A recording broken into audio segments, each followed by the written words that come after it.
الحمد لأهله والصلاة على أهلها وبعد. معزز ورونو، یو چا پوښتنه کړې ده، غواړم چې د هغې پوښتنې جواب لږ تفصیلي کړمه. هیله د خبرې در پایه واورئ. هغه پوښتنه د کور د مشکلاتو اړوند ده چې یوه ښځه یو کور ته واده سي، نو بیا د دې خاوند د مور څخه ځورېږي او کړېږي، د خاوند د خویندو څخه کړېږي او ځورېږي. بالاخره د خاوند او د میرمنې ترمنځ ژوند تریخ وي. خاوند هم یو ډول ناراحتي محسوسوي او میرمن هم تنګ وي، ناراحتي محسوسوي. په کور کې د خوشحالۍ ژوند نه وي. نو په دې اړه باندې چا پوښتنه کړې ده چې څه کول پکار دي.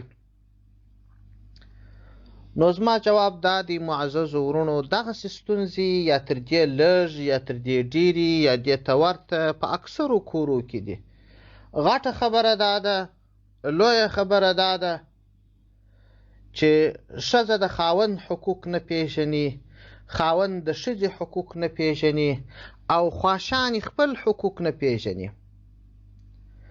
یوه ښځه چې د یو چا سره یې نکاح وسي، نو دې ښځې ته هم الله تعالی حقوق ورکړي دي، خاوند ته هم الله تعالی حقوق ورکړي دي.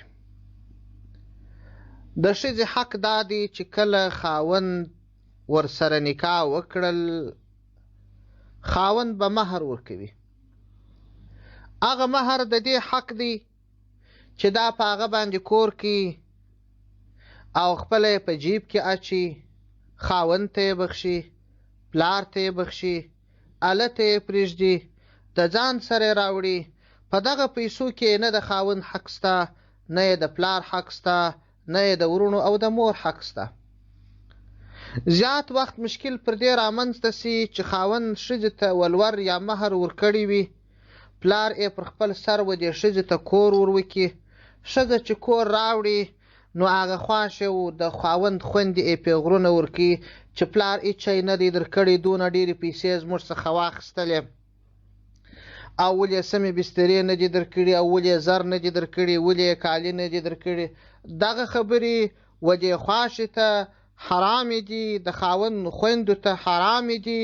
خبردار، دغه ښځې که د الله ډار په زړه کې لري، د الله ویره په زړه کې لري، مطلق په دې خلکو دې خبرو چې و دې ښځې ته ازار ورکوي، دا ګناه ده. پیغمبر صلی الله علیه وسلم چې به هر څوک استوي، دا خبره به یې ورته کول چې اتقي دعوة المظلوم. دا خبره معاذ بن جبل رضی الله عنه ته، دا خبره یو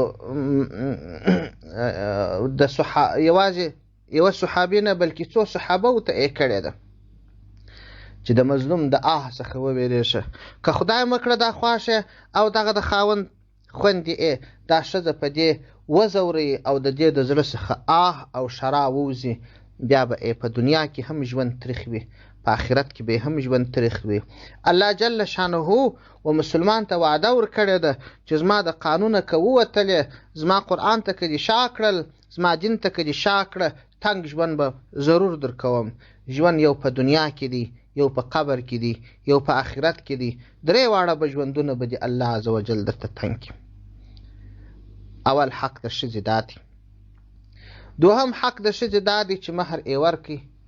ښځه چې راغله، ښځې ته به حد اقل یوه داسې خونه ورکوي چې د دې بې اجازې څوک نسي ورته راتلی. که دې وغوښتل راځي به، که د دې خوښه نه وه نه به راځي. حد اقل یوه خونه چې دروازه ولري.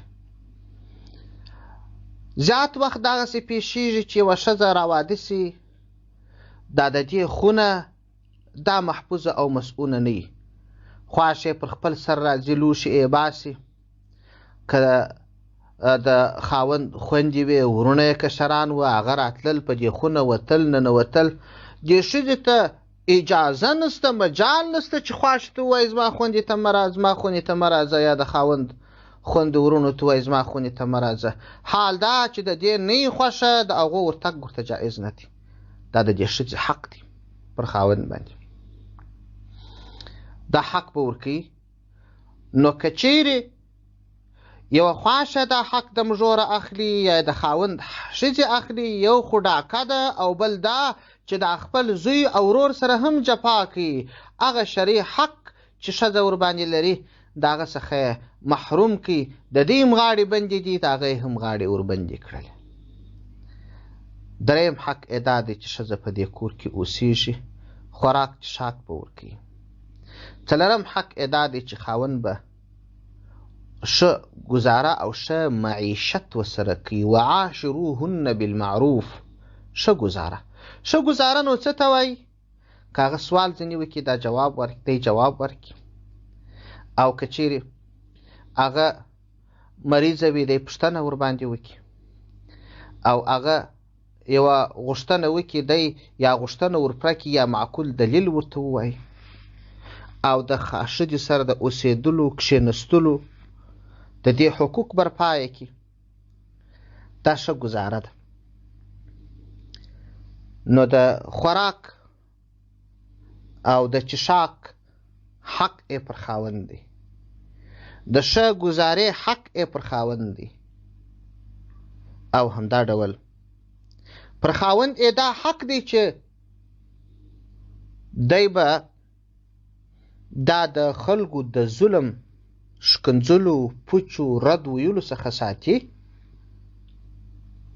خواښې حق نه لري چې مژور ته ښکنځل وکړي. د خاوند خور یې حق نه لري چې ورېندارې ته ښکنځل وکړي، سپکې سپورې ورته ووایي. دا ښځه چې په دې کور کې اوسېږي، پر دې ښځه باندې د خاوند او د دې نورو حق نسته چې ورته وایي ته کالي را پرېوله، ته ډوډۍ را پخه که، ته اشپزي وکړه. هو که ښځې دا کار کاوه دا د دې عبادت دی. د دې حق خو بیخي نه لري چې ډوډۍ یې تروه کړي، ترخه کړي، خواښې هم ورته بوزبوز کړي او د خاوند خویندې هم ورته بوزبوز کړي، خاوند هم یوه د غره کوي یوه د وره کوي، د اسمانه څخه ډبرې راوري چې تا په څو باندې ډوډۍ تروه کړې ده، ترخه کړې ده. خو انسان دی، عاجز دی، د هر چا څه اشتباه کېږي. د دې حق نه باندې لري. او د دې حقوق خو نو بیخي نه لري چې دی یې نه باندې لري چې خواښه یو د خاوند خویندې یې په دې شیانو ځوروي. او د دې حقوق خو نو بیخي نه لري چې د خواښې کالي ورپرېوله، د لیورو کالي ورپرېوله، د نورو شیانو کالي ورپرېوله. هو که یې پرېوله عین عبادت دی، د ثواب کار دی. خاوند به ښځې ته دا نه وایي چې ته زما د مور کالي پرېوله، زما د پلار کالي پرېوله. خو دا خبره سته چې ښځې ته به وایي چې ای ښځې، پر ما باندې د مور اطاعت لازم دی، پر ما د مور رضایت لازم دی. الله جل شانه د مور تر پښو لاندې زما جنت ګرځولی دی. د خور سره زما صله رحمي لازمه ده. د پلار خدمت پر ما لازم دی. ای ښځې، که ته زما د پلار خدمت وکړې، زما د مور خدمت وکړې، زما د پلار او مور ځینې خبرې برداشت کې، دا به د عین زما سره یو لوی احسان وي. او پر ښځه باندې هم د خاوند حقوق سته. خاوند حقوق یې دا دي چې هیڅکله به د خاوند سره دلایل نه وایي. پیغمبر صلی الله علیه وسلم فرمایي، وایي د معراج په شپه چې یوه تر ټولو په سخت عذاب کې گرفتاره ښځه ما ولیدل، هغه ښځه وه چې د خاوند سره یې ژبه چلول، د خاوند اطاعت به کوي. پیغمبر صلی الله علیه وسلم فرمایي، وایي که چیرې خاوند د ښځې څخه ناراضه وي، تر هغه ساعته د الله لعنت ورباندې اورېږي تر څو چې خاوند ځینې راضي کېږي.